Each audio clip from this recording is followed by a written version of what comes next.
concert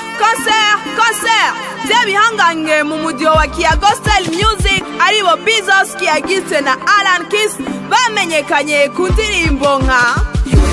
Waragukunze ni jewe Shani hamwe na Shamabizunga kapita shushu babateguriye igiteramo c'agakura kuri uwa gatandatu itariki 18 ukwezi kwa 11 umwaka wa 2017 igihe cy'isaha 11 z'umuhingamo aho bazoshira ahabona amasanamu y'indirimbo Ubusha hamwe n'indirimbo nshasha baheruka gusohora yitwa Ikaramu Itukura bikazobera aho bise kuri Tribeca Hilltop 10 mu Kinama eka n'abaririmbyi nka Fabulov na Kingorongoro n'abandi benshi cyane bazoba bahishikiye kugira ngo bateramisha abakunzi b'umuziki kwinjira n'amafaranga 2,000 gusa ukazobura ni nk'uko uzoba wibwe kandi wari wicungereye amapoliti nk'inyanya z'ikizungu Kia Gospel turi Gadoma.